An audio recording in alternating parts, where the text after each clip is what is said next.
आज का हमारा टॉपिक है levels of organisation. Levels of organisation basically जो लिविंग थिंग्स की जो ऑर्गेनाइजेशन है, जो उसकी फॉर्मेशन है, उसको लेवल्स में डिवाइड कर दिया बायोलॉजिस्ट ने, ताकि उसको आसानी से समझ सकें कि एक कॉम्प्लेक्स लिविंग थिंग किस तरह से सिंपलेस्ट चीज़ों को जोड़ के बनी। तो हम लोग स्टार्ट करते हैं। क्लास 9 चैप्टर नंबर 1 का ये टॉपिक है। सबसे पहला लेवल आज हम करेंगे सब एटॉमिक एंड एटॉमिक लेवल। सब atomic and atomic level, atom तो आपको पता है बेसिक पार्टिकल है, हमारे किसी भी मैटर का बेसिक पार्टिकल एटम होता है, ठीक है। अगर हम लोग सब एटॉमिक पार्टिकल्स की यहाँ पे बात करें, सब एटॉमिक मतलब सब का मतलब होता है मज़ीद छोटा अगर हम कर दें, ठीक है। तो सब एटॉमिक पार्टिकल्स वो पार्टिकल्स होंगे जो मिलके एक एटम बनाएंगे। उसमें अगर हम लोग देख लें तो सब एटॉमिक पार्टिकल्स में हमारे पास आ जाते हैं इलेक्ट्रॉन, ठीक है, प्रोटॉन एंड तीसरा तो आपको भी तक याद आ ही क्या होगा,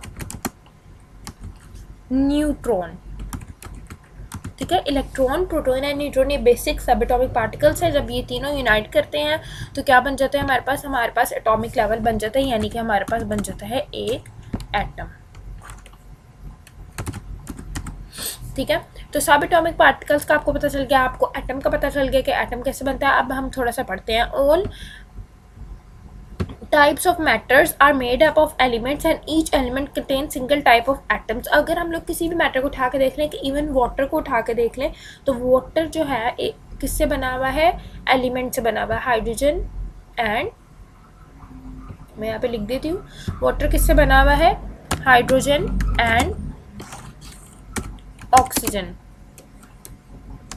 ठीक है। हाइड्रोजन एंड ऑक्सीजन को जब मिलाते हैं तो क्या बन जाता है, वाटर, ठीक है। हाइड्रोजन ऑक्सीजन क्या बनाते थे, ये दोनों, ये वाटर बनाते थे। तो ये हाइड्रोजन ऑक्सीजन एलिमेंट्स हैं, और ये हाइड्रोजन और ऑक्सीजन एलिमेंट्स हैं, और ये सिंगल टाइप्स ऑफ एटम से बने। फॉर एग्जांपल हाइड्रोजन के पास हाइड्रोजन वाले एटम्स हैं, ऑक्सीजन के पास सारे ऑक्सीजन वाले एटम्स हैं, ठीक है।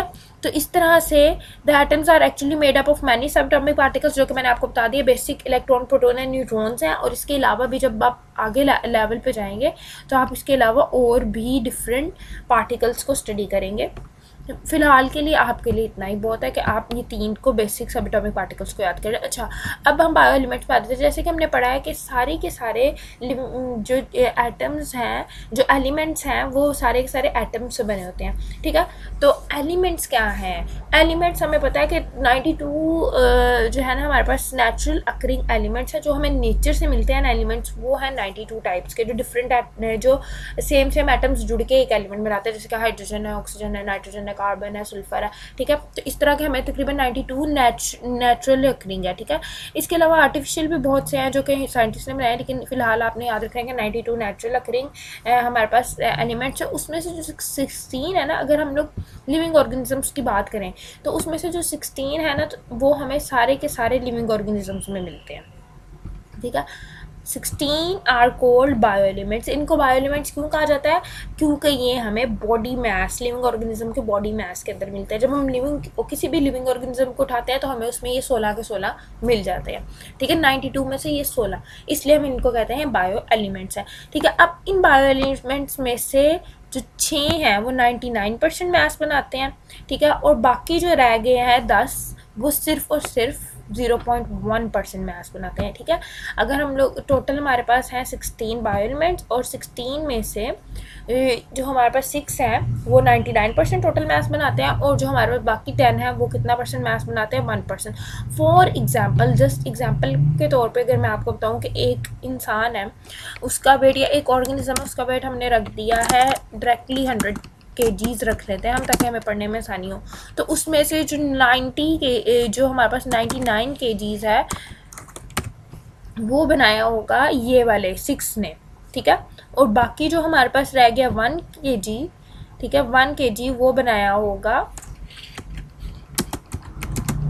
10 बायो एलिमेंट्स ने जो रह गए हैं, ठीक है। 99 kg हमारे पास ये ऊपर वाले 6 ने बनाया होगा, और जो 1 kg है वो सिर्फ और सिर्फ वो ऊपर वो क्या कहते हैं नीचे वाले एलिमेंट्स से बनाया होगा। तो अब मैं आपको इनके नाम बता दी हूँ लिखती हूँ ताकि आपको कंफर्म हो जाए। यहाँ पे हमें नज़र आ रहा है O stands for oxygen, C stands for carbon, A stands for hydrogen और N से नाइट्रोजन, Ca मीन्स कैल्शियम, ठीक है, और P मीन्स फॉस्फोरस, ठीक है। अगर हम लोग आगे चलें तो आगे हमारे पास आ रहा है यहाँ पे K potassium, S for sulfur, Cl for chlorine, Na for sodium, Mg for magnesium, Fe for ferrous या iron, दोनों हम कह सकते हैं, Cu for copper and Mn for manganese, Zn for zinc and I for iodine. फिलहाल आप इस तरह याद रखें, वीडियो का एंड में मैं आपको इनके प्रॉपर नेम्स रिटन फॉर्म में दे दूँगी,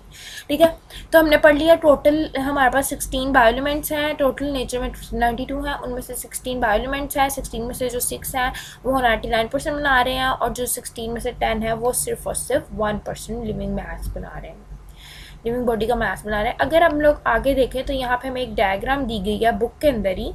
इस डायग्राम में हमें उन लोगों ने बताया हुआ है कि किस तरह कौन कौन से एलिमेंट्स कितने परसेंटेज बना रहे हैं, ठीक है। यहाँ पे हमने टोटल 100% बनाना है, ठीक है। तो अगर हम लोग देखें जो हमारा ऑक्सीजन है, ऑक्सीजन हमें दे रहा है 65%, ठीक है। I think I should not do this.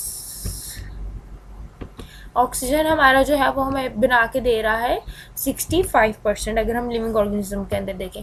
इसके बाद अगर हम लोग देखें कार्बन, तो कार्बन हमारे अंदर बना रहा है 18%। उसके अलावा हाइड्रोजन हमारे पास अंदर बना रहा है 10%, ये वो 6 हैं जो कि मेजर है। उसके बाद नाइट्रोजन जो हमारे पास बना रहा है वो 3% है, कैल्शियम हमारे पास बना रहा है वो 2% है, और जो फॉस्फोरस है वो 1 है, और अदर्स मतलब जो बाकी 10 हैं वो सिर्फ और सिर्फ 1% बना रहे हैं। तो इसकी परसेंटेजेस आपने अच्छी तरीके से याद कर लेनी है। तो ये रहे एलिमेंट्स के नाम प्रॉपर डिटेल के साथ। K for potassium, M for magnesium, F E for iron, copper, C U for copper, M N for manganese, I for iodine, C L for chlorides, S for sulphur and Z N for zinc. तो उम्मीद है आपको समझ आएगा। अगर आपको कोई भी क्वेश्चन है तो आप कमेंट सेक्शन में पूछ सकते हैं।